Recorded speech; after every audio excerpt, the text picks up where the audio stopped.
let's look at our basic cutting tools we're going to use in any of our projects.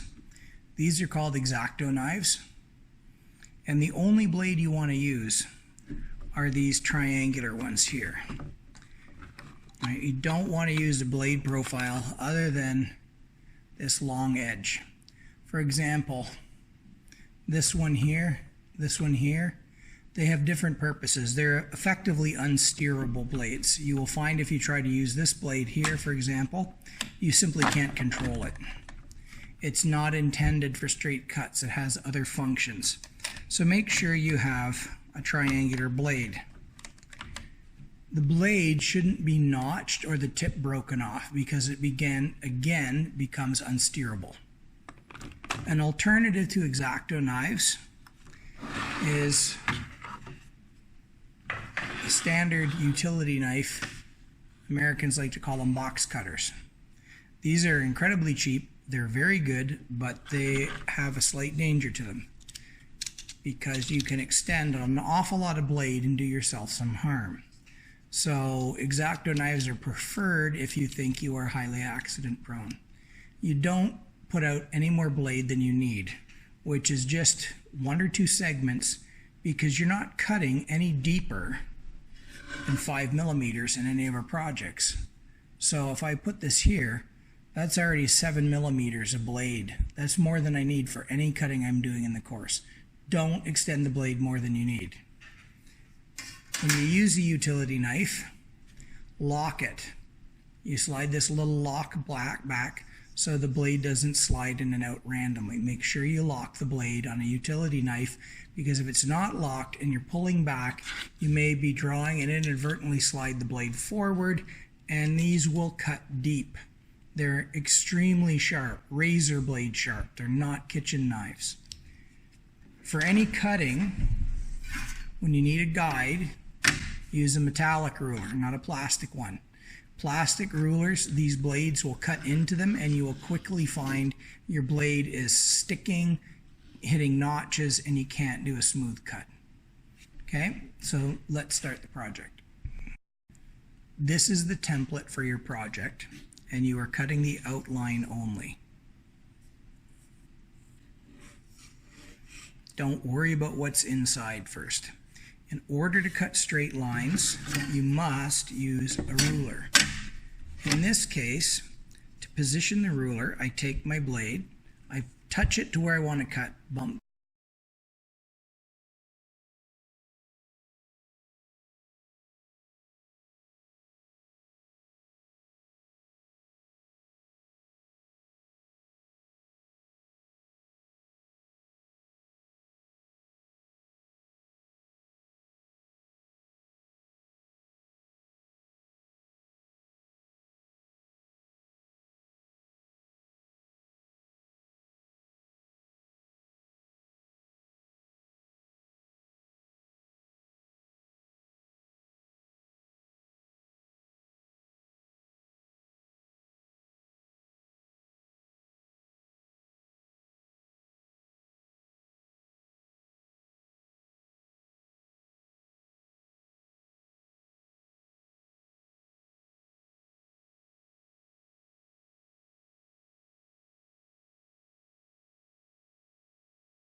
sitting on a bit more solid material.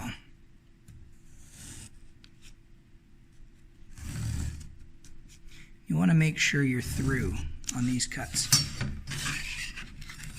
And to do this small side, you don't really need a ruler there. If you're careful, you can just take the point of the knife and poke it through till it breaks.